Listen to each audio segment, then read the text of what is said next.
ओम शांति। रात्रि क्लास चल रहा था 8 अगस्त 1968।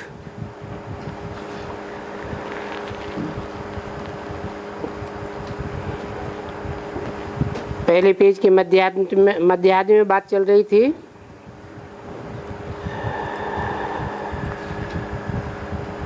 जो बातें बाप बैठ समझाते हैं उन बातों को रूहानी बाप और रूहानी बच्चे ही जानते हैं, क्योंकि रूहानी बाप बैठ आत्माओं को रचना का राज बताते हैं। कहते हैं कि यहाँ इस दुनिया में है अपार दुख और वहाँ नई दुनिया में है अपार सुख।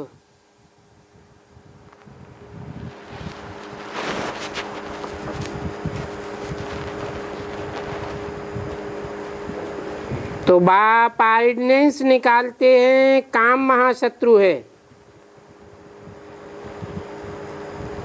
इस महाशत्रु पर जीत पहनो। काम को जीतो और जगत जीत बनो। जितना जितना काम जीत बनते जावेंगे उतना उतना जगत जीत बनते जावेंगे।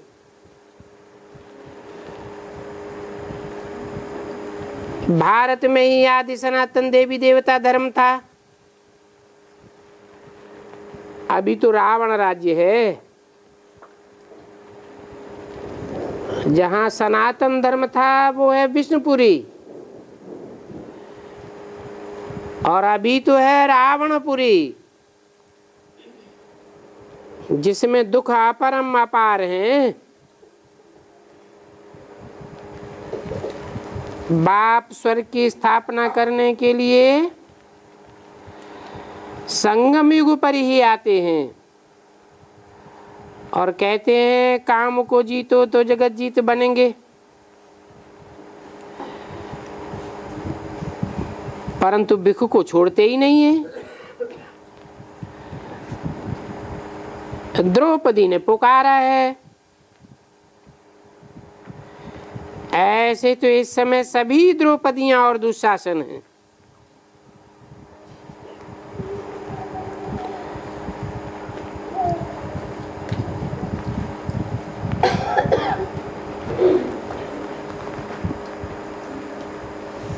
बाप बैठ समझाते हैं कि द्रौपदियां किनको कहा जाता है।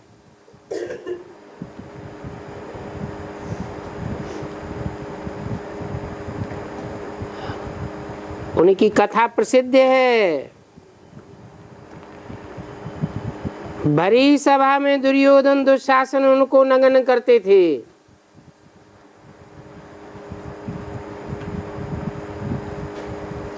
काम की आग इतना विकराल रूप धारण करती है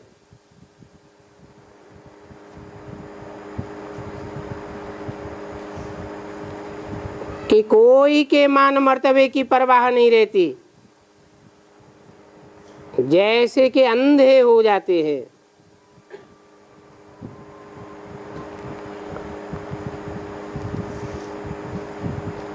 ऐसी द्रौपदियां फिर कोई सहारा न रह जाने के कारण एक बाप का सहारा लेती है। आर्तनाद से पुकारती हैं।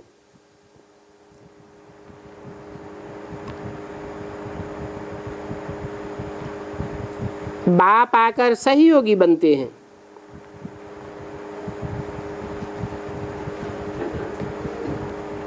बाप समझाते हैं अभी है पुरुषोत्तम संगम युग।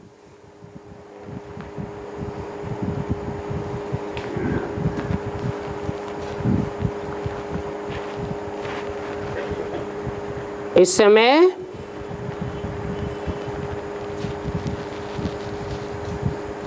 सब फीमेल द्रौपदियां हैं और सब मेल दुर्योधन दुशासन है।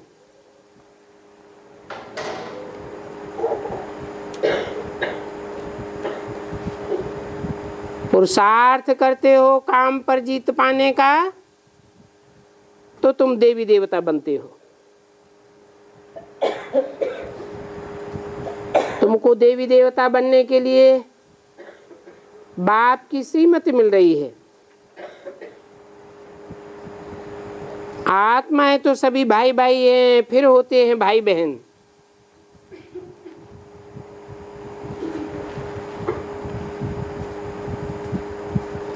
क्योंकि प्रजापिता ब्रह्मा के बच्चे तो हैं। प्रजापिता ब्रह्मा को कहेंगे ग्रेट ग्रेट ग्रैंडफादर।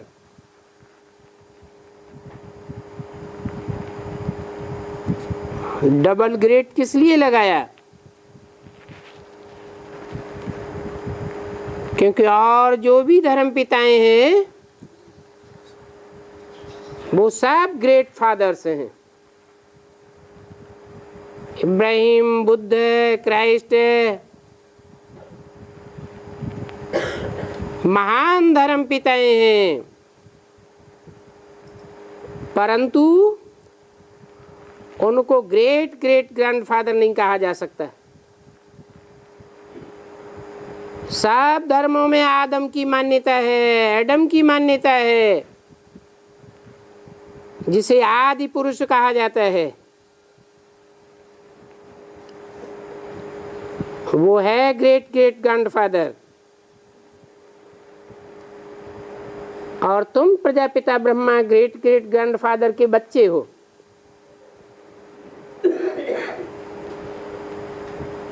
ऐसे ऐसे बैठ सभा के बीच समझावे तो बहुतों के दिल पानी पानी हो जावे। नहीं तो पत्थर के दिल बन चुके हैं, लड़ते ही झगड़ते रहते हैं। जानते नहीं है कि विश्व में शांति सत्य युग में थी, जहां सत्य का ही बोलबाला था, असत्य का नाम निशान नहीं था।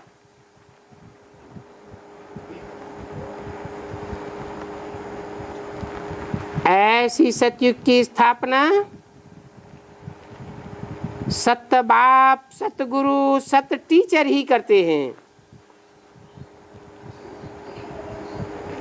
अभी तो दुनिया में अशांति है, बाप ही शांति सुखधाम की स्थापना करते हैं, जिसके लिए अभी श्रीमत देते हैं कि अपन को आत्मा समझो और बाप को याद करो।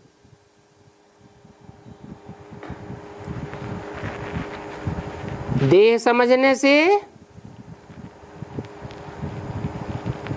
विश्व पिता की याद नहीं आ सकती है।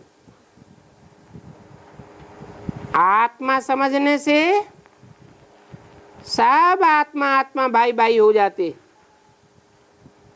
कोई भी धर्म का हो, सब कहेंगे हम हैं आत्मा। इसको कहेंगे सहज राजयोग। और सभी मनुष्यों के सिखाए हुए हैं हठ योग। उन हठ योगों से शांति की स्थापना नहीं हो सकती है।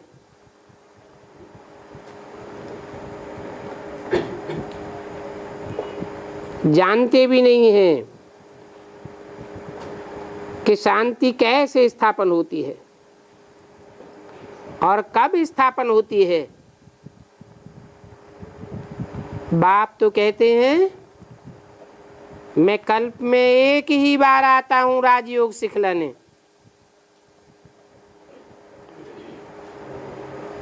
फिर हमको सुखधाम का मालिक बनाकर खुद शांति धाम में बैठ जाते हैं। हम भारतवासियों को सुख दे करके खुद वानप्रस्थ अवस्था में चले जाते हैं।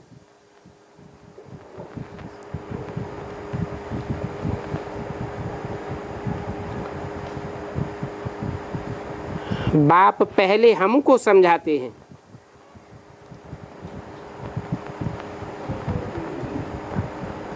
फिर औरों को समझाते हैं। औरों को समझाना हमारा काम है। हमारी तो एम ऑब्जेक्ट ये है, सारे विश्व को संदेश पहुंचाना,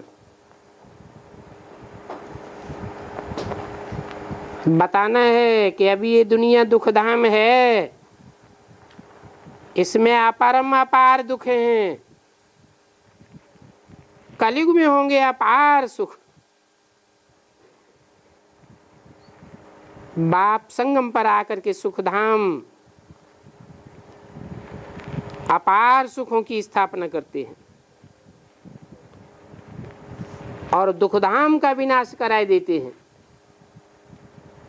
ऐसे नहीं कि पहले दुखधाम का विनाश कराए देते हैं, फिर बाद में सुखधाम स्थापन होता है। नहीं, नरक की दुनिया के बीच स्वर्ग का वर्षा देते हैं।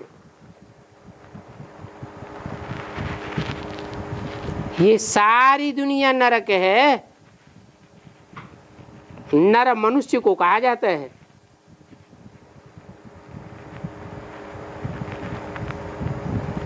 स्त्रियों को भी कहा जाता है, हैं? नर किसको कहा जाता है? मनुष्य को नर कहा जाता है, स्त्रियों को नारी कहा जाता है। तो नरक कौन बनाता है? हैं? अरे स्वर्ग कौन बनाता है? स्वर्ग कैसे बनता है? स्वस्थिति से बनता है स्वर्ग। जो सदैव स्वस्थिति में रहने वाला है वो स्वर्ग बनाने वाला है, और नर है? नर नरक बनाने वाला है। तो बाप ऐसे नरक की दुनिया में आकर के स्वस्थिति वाले स्वर्गधाम सुखधाम की स्थापना करते हैं। ऐसा संगठन जहां सब स्वस्थिति वाले होते हैं। स्वस्थिति की ताकत से प्रकृति उनके वश में हो जाती है। प्रकृति 5 तत्वों वाली है। जड़त्व में ही प्रकृति के तत्व हैं।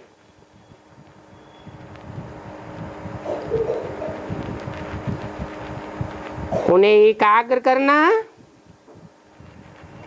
चैतन्य आत्माओं का काम है। परंतु आत्माएं अपने स्वरूप को समझें कि हम चैतन्य आत्मा हैं।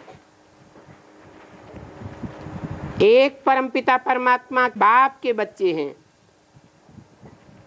उस स्थिति में स्थित होने का अभ्यास करें, तब स्वर्ग की स्थापना हो सकती है।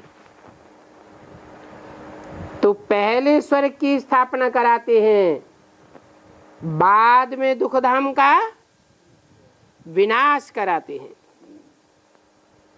ये बच्चों को याद रहे तो भी खुशी का पारा चढ़ा रहे। क्या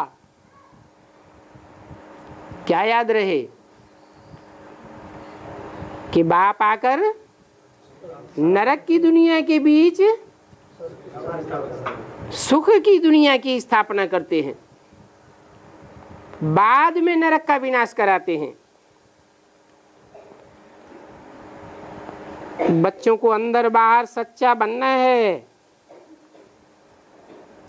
सच्चा बाप मिला है तो सच्ची तरह चलना है। यहां झूठ की तो बिल्कुल जरूरत ही नहीं है। क्यों? क्योंकि बाप सच्चखंड की स्थापना कराने के लिए आए हैं। झूठ खंड का विनाश कराने के लिए आए हैं।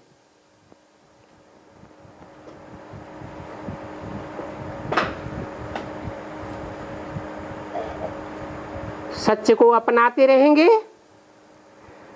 तो सर्विस भी बहुत इजी होती रहेगी। ख्यालात आते रहेंगे कि हम भी सर्विस करें,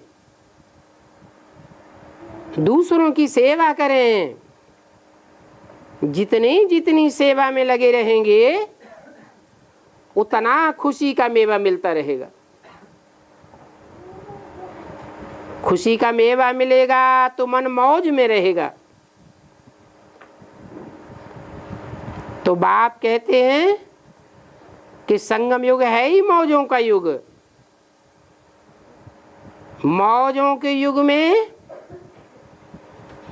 चेहरा सदैव खिला हुआ होना चाहिए। चेहरा लटकता है,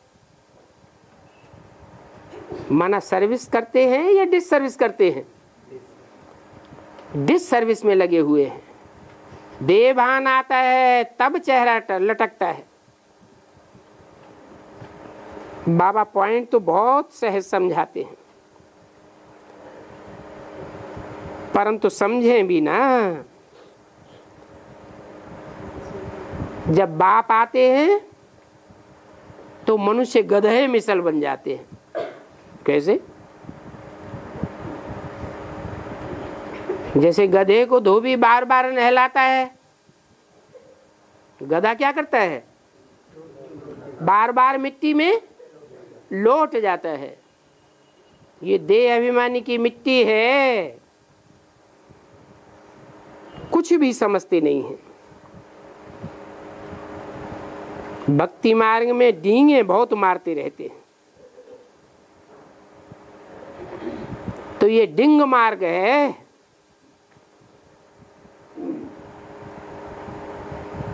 रावण को भी गधे का सिर दिया है? 10 सिर तो मनुष्यों के दिए हैं और उससे ऊपर गधे का सिर दिया हुआ है।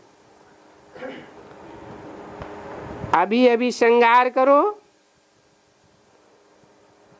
फिर अभी देखो लोटपोट होकर के कैसे जैसे के तैसे बन जाते हैं। रावण राज्य है ना?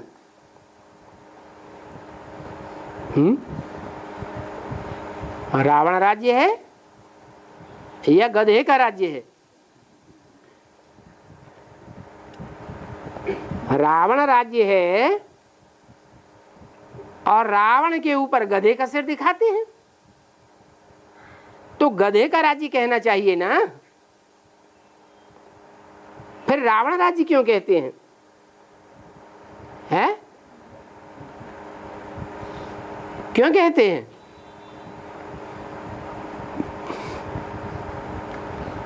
क्या गधा किसी को रुलाता है? हैं? गधा तो इतना सीधा साधा होता है, भले मिट्टी में बार बार लौट जाता है तो अपना ही नुकसान करता है या दूसरों को रुलाता है? उसका इंटेंशन कोई दूसरों को रुलाना नहीं होता है। और रावण तो औरों को रुलाता है। गधे में बुद्धि होती है या रावण में बुद्धि होती है? रावण फिर भी बुद्धिमान दिखाया हुआ है। जैसे ब्रह्मा के हाथों में वेद शास्त्र दिखाते हैं, वैसे रावण के हाथों में भी वेद शास्त्र दिखाते हैं, कहते हैं प्रकांड विद्वान था, ब्राह्मण था। कहाँ की बातें हैं? रावण जैसे ब्राह्मण भी राक्षस थे, और वशिष्ठ विश्वामित्र जैसे महर्षि भी ब्राह्मण थे। तो कौन सी दुनिया की बात है? ये ब्राह्मणों की संगम युगी दुनिया की बात है, जहां अच्छे से अच्छे कर्म करने वाले भी होते हैं और बुरे से बुरे कर्म करने वाले भी देखने हो तो इस ब्राह्मणों की दुनिया में देखो। इसलिए ब्राह्मणों की दुनिया में 9 कुरियां दिखाई हुई हैं। दुनिया के हिसाब से देखा जाए तो भी सारी दुनिया 9 धर्मों में बटी हुई है।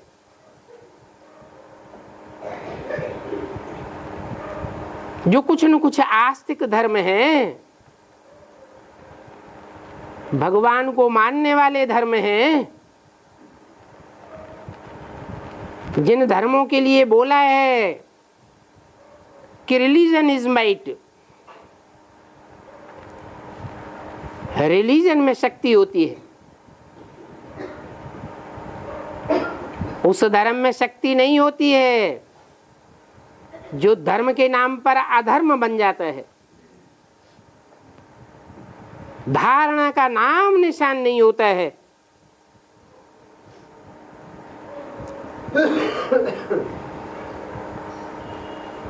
तो बाप कहते हैं ये रावण राज्य है।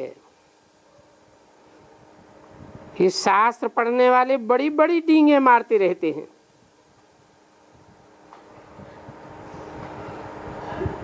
पत्थर बुद्धि समझते नहीं है।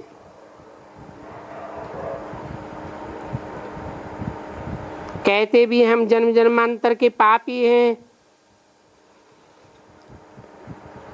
जन्म जन्मांतर के हमारे पाप कट जाएं, इसके लिए हमको योग की यात्रा चाहिए। परंतु ये योग की यात्रा बड़ी कड़ी है। बल कहते हैं सहज राजयोग और सहज ज्ञान, कठिन तो नहीं कहते हैं। भक्ति मार्ग में भी मानते हैं भगवान मुश्किल को सहज करने वाला है।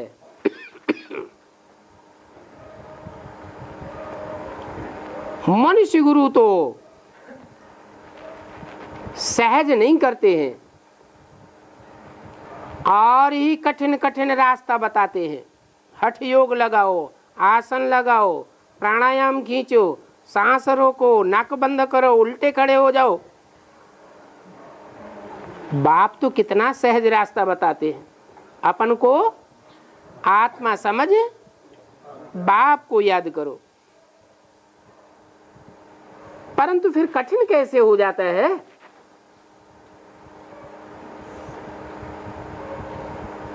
जो खास श्रीमत है, क्या ब्राह्मणों के लिए खास श्रीमत क्या है? पवित्र बनो, योगी बनो। तो पहली जो श्रीमत है पवित्रता की, उसमें कहीं न कहीं खोट हो जाती है तो ब्राह्मणों के ऊपर 100 गुना बोझ चढ़ जाता है। लौकिक रीत से कर्म करते हैं तो 1 गुना पाप चढ़ता है, और अलौकिक ब्राह्मण जीवन में बाप को जानकर मानकर अंजाम करके फिर श्रीमत के बरखिलाफ काम करते हैं तो 100 गुना बोझ चढ़ने के कारण कठिन होगा या सहज होगा? कठिन भासता है, नहीं तो कठिन नहीं है। इसलिए कहते हैं कि सिवाय सर्वसेवल बच्चों के यह यात्रा कोई भी सहज रीति नहीं कर सकता। क्या? जो बच्चे ईश्वरीय सेवा में लगे रहते हैं, स्वार्थ की जिनको चिंता नहीं रहती है, भगवान बाप का उनको स्पेशल सहयोग मिलता है। बाप किन बच्चों को याद करते हैं? सर्वसेवल बच्चों को याद करते हैं। ऐसे नहीं कहा ज्ञानी बच्चों को याद करते हैं। याद में हठपूर्वक 2, 4, 8 घंटे बैठ जाएं, उनको याद करते हैं। धारणावान बच्चों को याद करते हैं? नहीं, क्या कहा? सर्वसेवल बच्चों को याद करते हैं। तो सहज करना है, तो सहज करने का रास्ता क्या हुआ है? सहज करने का रास्ता है ईश्वरीय सेवा में लगे रहना चाहिए। अच्छा, मीठे मीठे से कील दे रूहानी बच्चों को रूहानी बाप दादा का याद प्यार, गुड नाइट। रूहानी बच्चों को रूहानी बाप की नमस्ते। एक दूसरा छोटा सा रात्रि क्लास है, 17 अगस्त 1968।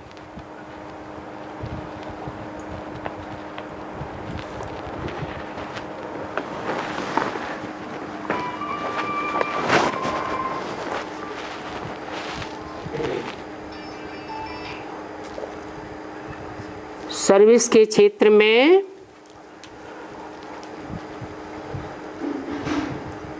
मूल बात है सबको बाप की पहचान मिले। सबको बाप की पहचान मिलेगी तो बेहद के बाप से बेहद सुख शांति का वर्षा लेने का पुरुषार्थ करेंगे।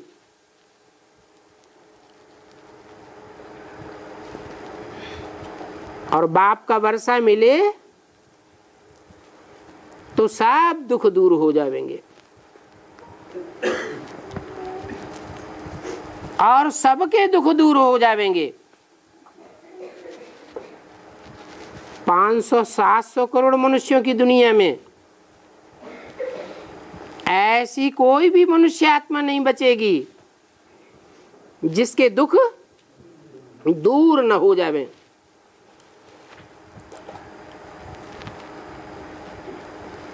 कोई के अनेक जन्मों के दुख दूर हो जाएंगे। 21 जन्मों का अपार सुखों का वर्षा पाए लेते हैं।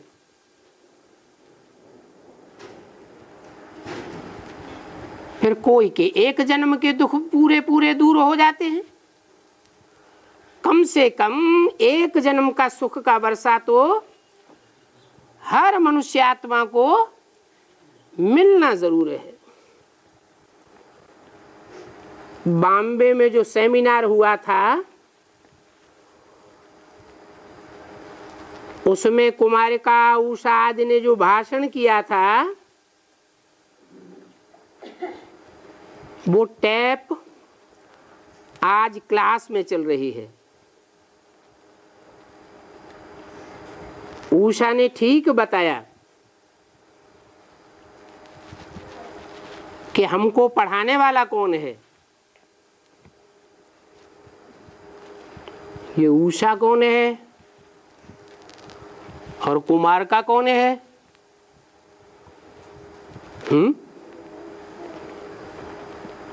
वाणी कौन से सन की है? 68 की वाणी है। बंबई की लौकिक दुनिया में सर्विस की बात बताई।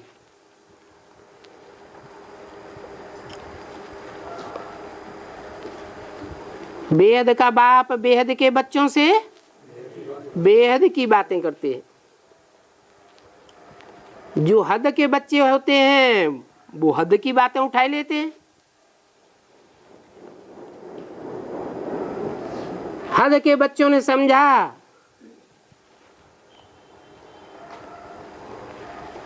कि कुमार का नाम लिया है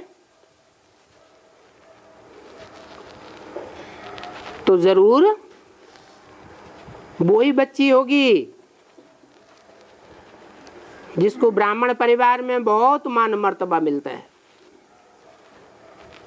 ब्रह्मा बाबा भी उसको बहुत मान देते थे।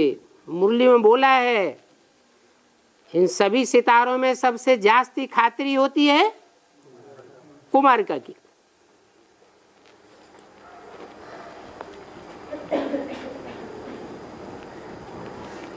परंतु फिर दूसरा वाक्य बोल दिया, जिनका इस दुनिया में बहुत मान मर्तबा होता है उनको बड़े ते बड़ा भ्रष्टाचारी समझो।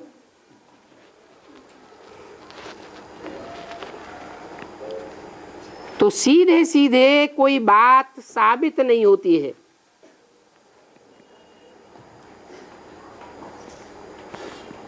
ब्रह्म वाक्यों की गहराई में जाने से नई नई बातें निकलती हैं।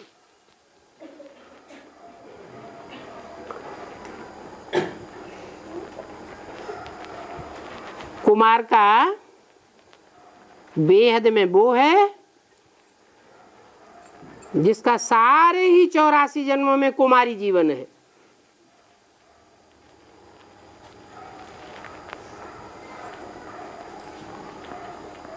कुमारी जीवन अति पवित्र माना जाता है। साधु सन्यासी भी उनकी पूजा करते हैं।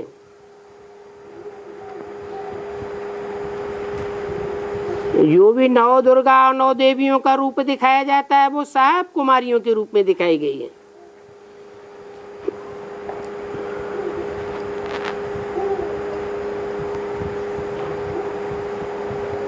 तो बेहद की कुमारिका के लिए भी बताया।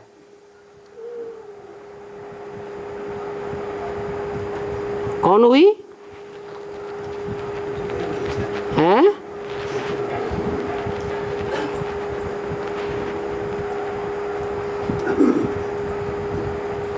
पहले पहले सेवा की शुरुआत कहाँ से होती है कुमारिका की? भारत में पहले पहले सेवा होती है बंबई से। बंबई किसकी नगरी कही जाती है? माया की नगरी कही जाती है। और माया बाप की बेटी है।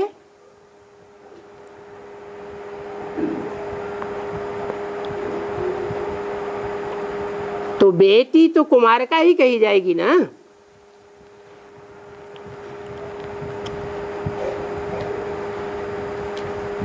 प्योरिटी की पावर होगी या नहीं होगी? है? नहीं होगी। प्योरिटी की पावर तो होनी चाहिए। नहीं तो जैसे बाप सर्वशक्तिवान कहा जाता है, वो सर्वशक्तिवान का टाइटल किसको मिलता है? माया को भी मिलता है।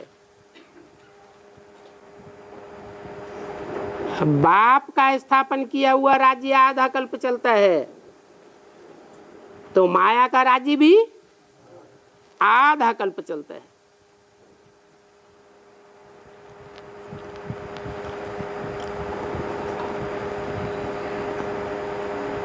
आधा कल्प राज्य बाप का, आधा कल्प का राज्य बेटी का, माया बेटी। तो राज्य चलाने के लिए संगठन शक्ति चाहिए या नहीं चाहिए? है? नहीं चाहिए? चाहिए। तो एक संगठन होता है रावण का संगठन। 10 सिर इकट्ठे होते हैं तो यूनिटी है या नहीं है? है? यूनिटी तो है। परंतु 100% यूनिटी नहीं कहेंगे, क्योंकि दुनिया के कोई भी काम प्योरिटी के बगैर नहीं हो सकते। आज भी दुनिया जो टिकी हुई है, इतना भ्रष्टाचार दुराचार फैल रहा है, तो भी कैसे टिकी हुई है? कुछ न कुछ प्योरिटी है जरूर। तो बोला कि बॉम्बे में जो सेमिनार हुआ, उसमें कुमारिका आदि ने जो भाषण किया, उषा ने जो भाषण किया, वो टैप क्लास में चलाई गई। उषा ने तो ठीक बताया है कि हमको पढ़ाने वाला कौन है। बेहद की उषा कौन हुई?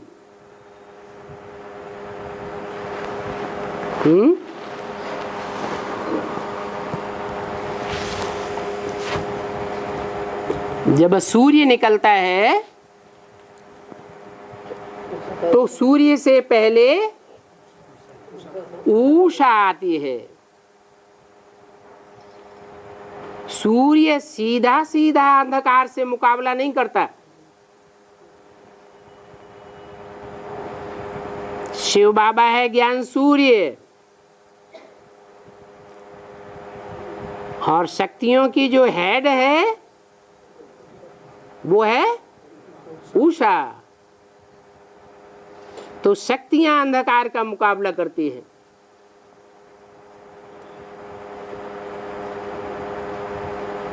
जिनका नारा होता है अंधेरा कायम रहेगा, ज्ञान को हम दुनिया में फैलने नहीं देंगे। ज्ञान माने बाप की पहचान, बाप की पहचान दुनिया वालों को होने नहीं देंगे। सूर्य का अस्तित्व संसार में कायम नहीं होने देंगे। ऐसे अंधकार रूपी अजगर को उषा समाप्त कर देती है। जो समाप्त करने वाली है अज्ञान अंधकार को, वो ज्ञान का सोझरा फैलाने वाले को तो जानती होगी या नहीं जानती होगी? जरूर जानती है। तो बोला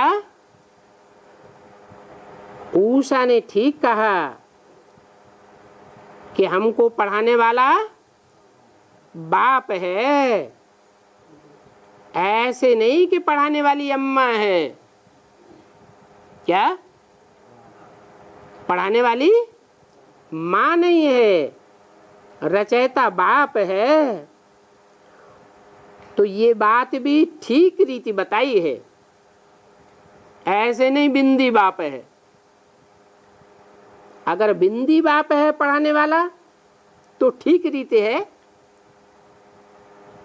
यह गैर ठीक है? ये तो ठीक नहीं है। बिंदी कैसे पढ़ाएगी?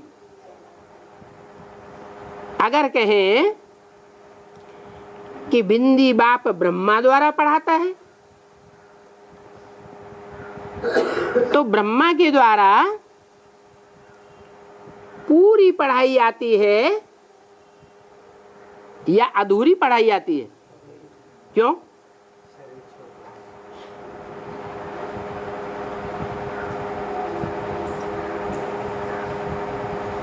कोई डॉक्टर बनता है और मोटी मोटी बातें सीख ले और डॉक्टर का लकबा ले ले, तो अपना और दूसरों का नुकसान करेगा या नहीं करेगा? नुकसान करेगा। नींग माकी में खतरे जान। ऐसे ही वो परमपिता परमात्मा ब्रह्मा के तन में आता है तो बेसिक नॉलेज देता है, वो बेसिक नॉलेज अपने में परिपूर्ण नहीं है। क्यों? क्यों परिपूर्ण नहीं है? है? क्योंकि उसमें बुद्धि का पुट नहीं है। जैसे छोटे छोटे बच्चे हैं, कबीर दास के, तुलसीदास के, सूरदास के पदों को, कवित्वों को रटते तो हैं, सुनते हैं और दूसरों को सुनाते तो हैं, लेकिन उनका गुह्यार्थ क्या होता है वो नहीं जानते हैं। ऐसे ही जो ब्रह्मा के मुख से निकली हुई वेदवाणी है, वो वेदवाणी के महावाक्य ब्रह्म वाक्य तो हैं, परंतु वो ब्रह्म वाक्य अगर समझ में नहीं बैठे, बुद्धि ने उन वाक्यों को गहराई तक समझा नहीं है,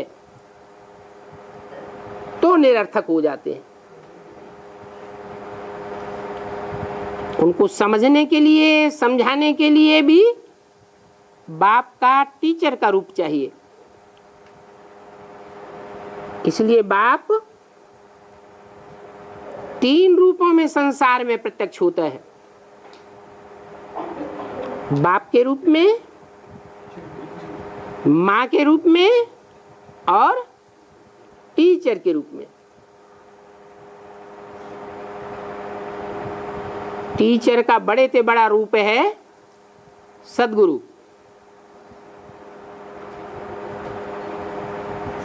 अंतिम स्वरूप है और कड़क रूप है। तो बाप ये चारों ही पार्ट बजाता है, बाप, टीचर और सद्गुरु का पार्ट बजाता है। जैसे छोटे छोटे बच्चे होते हैं तो पहले माँ को पहचानते हैं। यहाँ भी बाप इस सृष्टि पर आते हैं तो पहले बेसिक नॉलेज देते हैं। चलो कोई डायरेक्ट एडवांस में भी आते हैं तो सर्टेन है कि उन्होंने बेसिक लिया होगा या नहीं लिया होगा, है? पिछले जन्म में जरूर उन्होंने बेसिक ज्ञान भी लिया है, ब्राह्मणत्व का जीवन बिताया है, तो वर्तमान जीवन में पूर्व जन्म की ब्राह्मणत्व की नॉलेज ऐड हो जाती है और एडवांस में सहज ही आ जाते हैं। जो एडवांस में आते हैं, बाप का, टीचर का पार्ट समझ पाते हैं, सद्गुरु का स्वरूप समझ पाते हैं और ये भी जानते हैं कि बाप से माँ भिन्न नहीं हो सकती। बाप का रूप, उसमें माँ समाई हुई होनी चाहिए या नहीं होनी चाहिए? माँ तो समाई हुई होनी चाहिए। अगर बाप के स्वरूप में माता समाई हुई नहीं है तो वो बाप गीता ज्ञान दाता नहीं कहा जा सकता। गीता तो माता है, वो गीता माता मस्तक पर धारण की जाती है। कौन सा रूप है उनका, गीता माता का? है ज्ञान चंद्रमा, ब्रह्मा के रूप में दिखाया गया है, अर्धनारीश्वर के रूप में दिखाया गया है। माँ बाप में ही समाई हुई है, नहीं तो बाप जो भी ब्रह्म वाक्यों का क्लैरिफिकेशन देगा वो असंभव हो जाता है। टीचर का काम क्या होता है? जो भी गद्य है, जो भी पद्य है, प्रोज पोएट्री है, उसका क्लैरिफिकेशन देना। तो बाप हमारा बाप भी है और वो बाप होने के साथ साथ हमारा उसी स्वरूप से टीचर भी है और फिर उसी स्वरूप से फाइनल रूप सदगुरु का भी पार्ट बजाता है। तो हमको पढ़ाने वाला बाप कौन है, वो ठीक रीति कौन बताती है? नहीं, कुमार का नहीं बताती है। कौन बताती है? उषा बताती है।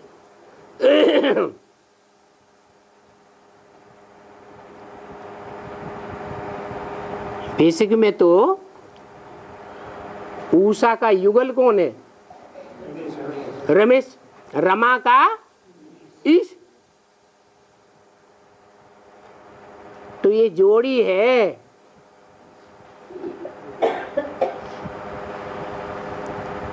तो बाप का ठीक परिचय देने वाली कौन है? उषा। फिर कुमारका का काम था इसी पॉइंट पर उठाना कि हमको पढ़ाने वाला शिव बाबा है। ये ऐसे क्यों बोला? फिर कुमारका का काम था। कुमारका ने ये काम किया नहीं। क्या बोला? कुमारका का काम था, माने कुमारका ने वो पार्ट बजाया नहीं। क्या? इस पॉइंट को रेज करना कि हमको पढ़ाने वाला शिव बाबा है और ये हमारी एम ऑब्जेक्ट है। क्या? पढ़ाने वाला शिव बाबा है और एम ऑब्जेक्ट है लक्ष्मी नारायण। इस पॉइंट को रेज करना चाहिए था कुमारिका को, लेकिन नहीं किया। इसलिए बोला फिर कुमारिका का काम था, लेकिन कुमारिका ने वो काम पूरा नहीं किया। चित्र लक्ष्मी नारायण और शिव का चित्र वहां पर ले गए थे, तो उस पर ही समझाना चाहिए। जो चित्र ले गए हैं उसी चित्र पर गहराई पर समझाना चाहिए। क्या समझाना चाहिए? कि पढ़ाने वाला ये शिव है और हमारी एम ऑब्जेक्ट है पढ़ाई की लक्ष्मी नारायण बनना और बनाना। तो कुमारिका ने अच्छी रीति समझाया या नहीं समझाया है? समझाना था लेकिन समझाया नहीं। क्यों नहीं समझाया? क्योंकि जो चित्र ले गए थे शिव बाबा का, उस चित्र में क्या दिखाया हुआ है?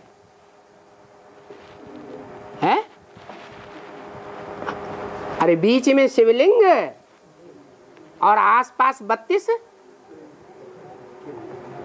किरणें दिखाई गई है गुणों को दर्शाने के लिए कि शिव बाबा के खास खास ये 32 गुण हैं। तो गुण या अवगुण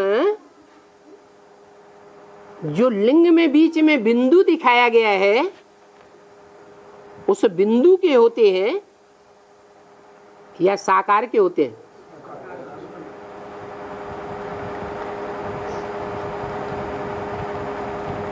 अगर बिंदु के कहें तो वो निर्गुण हो जाता है। क्या?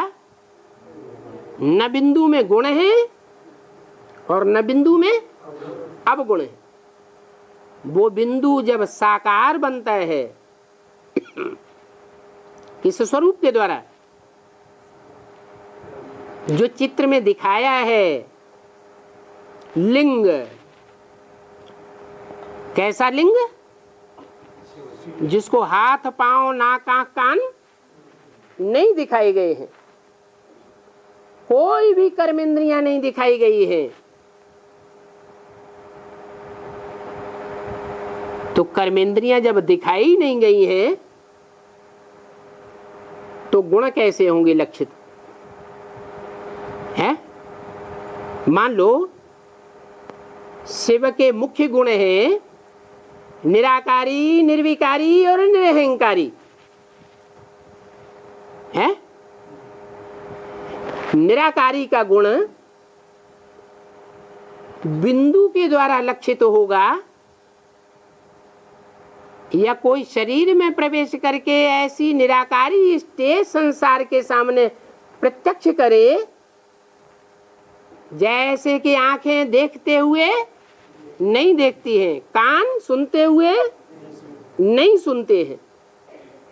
दुनिया में कितनी भी भारी ग्लानि होती रहे लेकिन उस ग्लानि का उस साकार स्वरूप के ऊपर कोई असर न हो। नहीं तो दुनिया में क्या होता है, चाहे देवात्मा हो चाहे राक्षसी आत्मा हो, उसके सामने अगर उसके दुर्गुणों का वर्णन किया जाएगा तो उसको देवहन जरूर आ जाएगा। तो वो है निराकारी स्टेज को लक्षित करने वाली बात। साकार शरीर में होते हुए भी जैसे कि कर्मेंद्रियां हैं ही नहीं, तो होना न होना बराबर हो गया। ऐसे ही निर्विकारी, ऐसे नहीं कि कर्मेंद्रियों से काम किया नहीं। जैसे सन्यासी जंगल में रहते हैं और कामेंद्रियों को निस्तेज कर देते हैं। कामेंद्री का कोई काम जंगल में रहता नहीं। फिर कहते हैं हम काम जीत बन गए हैं, हमने 10 साल से काम जीत बनने का पुरुषार्थ किया। तो क्या ये सही बात है? नहीं। अरे प्रैक्टिकल करके ये दिखावे। रसगुल्ले की थाली सामने हो और फिर भी खाने की इच्छा न हो,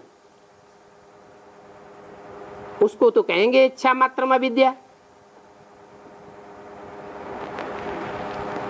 सड़क का भिखमंगा है,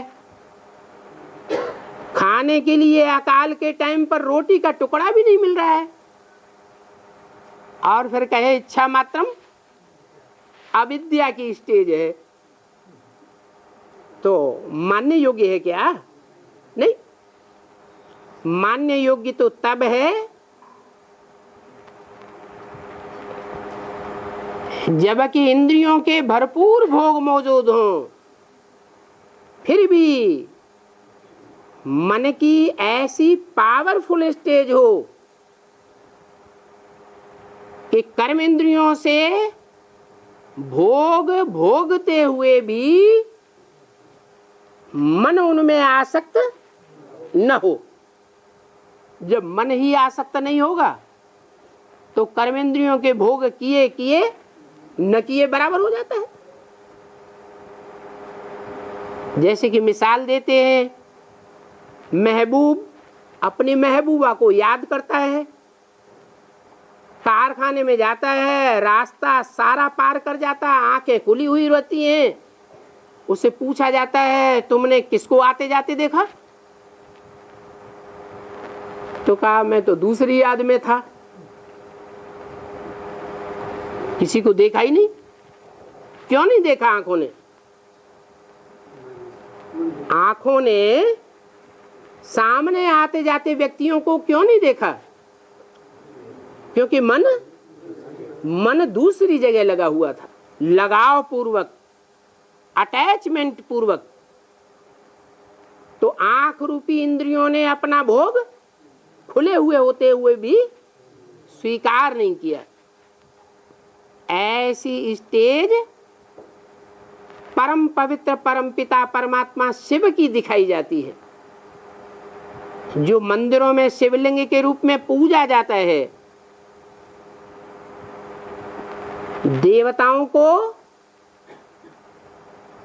पवित्र तो कहते हैं परंतु परम पवित्र नहीं कहते। ये एवर पूज्य एक शिव ही है, तो वो बिंदु रूप में नहीं है। वो बिंदु भी इस सृष्टि पर साकार रूप में आकर के पार्ट बजाता है, इसलिए उसकी सिर्फ लिंग इंद्रिय पूजी जाती है। देवताओं की सारी इंद्रियां पूजी जाती है। उनका गायन है कमल नयन, कमल मुख, कमल नेत्र, कमल हस्त, कमल पाद। लेकिन शिव का सिर्फ लिंग ही पूजा जाता है निराकारी स्टेज की यादगार। तो वो चित्र जो बंबई में ले गए